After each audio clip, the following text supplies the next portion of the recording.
Merhaba arkadaşlar. Bugün kuzenim Doğa ile birlikte hula hoop çevirme yarışması yapacağız.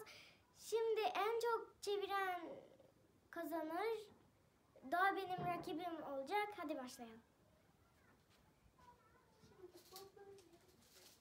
Hadi. 3, 1.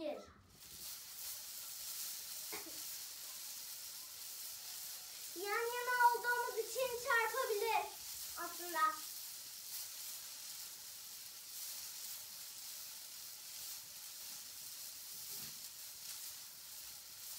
Sıkılabilirsiniz. Çünkü çok uzun sürebilir. Yani ikimizin de düşürmeye niyeti yok gibi görünüyor. Video yarım saat olabilir.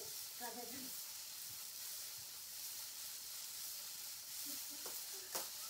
Geliyor.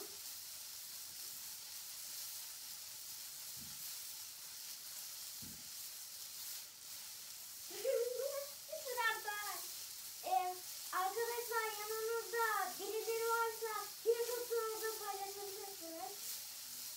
Düşünebilirsiniz de. Bilmiyorum. Ne yaparsanız yapın.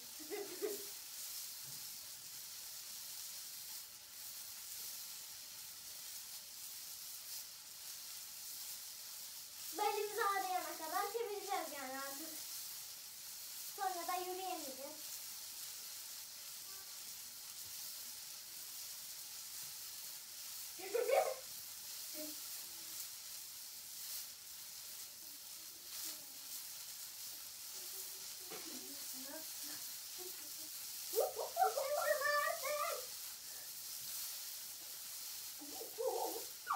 Sabaha kadar böyle demeyeceğiz mi? Evet.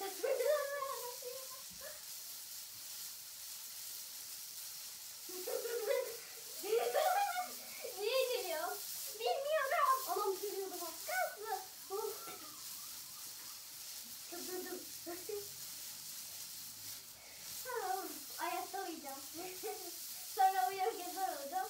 Uyurken kulağım çevireceğim.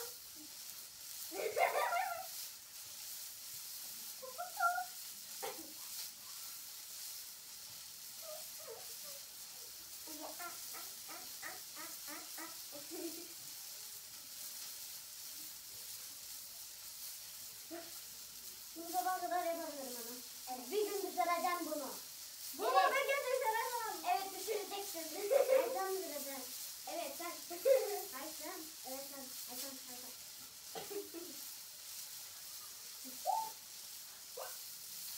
Video böyle giderse yarım saat olacak. Hadi ama. Canlı yayın gibi uzun sürecek. Şimdi yapacağım. Sabaha kadar olup çeviriyor. Kıpırdım.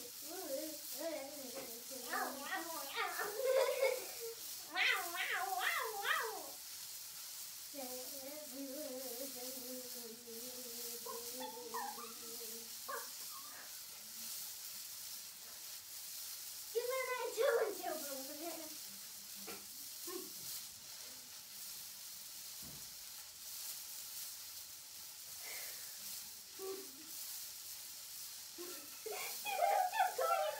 Ben de geri yüzüm sanki kendime aynada bakıyorum. Yakınlaşırsın. Ya ne yaptın?